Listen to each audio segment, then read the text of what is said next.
mga kapuso, bagong bunag nga lapsang nga lalaki na sapuan sa talamnan sa Tigbawan, Iloilo. Iloy sini natumod na sang kapulisan. Samtang Iloy isang lapsang nga nasapuan sa Pasig City, nakilalaan naman. Ini ang gintutukan ni John Sala.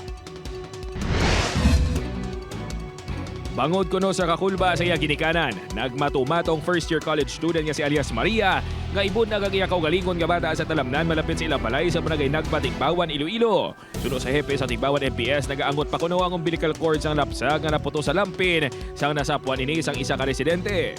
Siya lang gid ya. Oo, siya lang gid din tuwa lang ang bata. Pag tuwa itong imbilin niya lang dito. Dugang panimansoy, sa sulod sang siyam kabulan niya gindala sang Iloy ang iya lapsag, gintago lang niya ini sa iya ginikanan pinaagi sa pag-ipit sang iyatyan. Gindala na sa ospital ang lapsag kag ang Iloy bangod sa posibilidad sang pagka-impeksyon.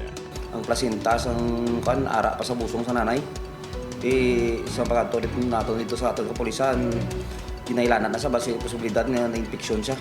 Samtang sa Pasig City natumod naman ang Iloy sa lapsag ang ginbilin man sa kilid sang dalan sa barangay Agtabo. Ini ang nakilalaan matapos nga mag-follow up ang kapulisan sa mga kaingod nga barangay. Na-trace ang katapos ang BFP ang tinulo sang dugo nga nagalawig sang 10 metros halin sa lapsag.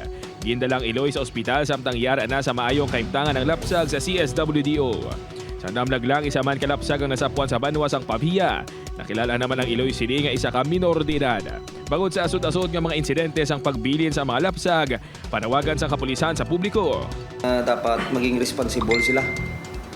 Kung araan na ang sitwasyon nga gabusong ka, wala man na sa laang bata mo, isipon mo.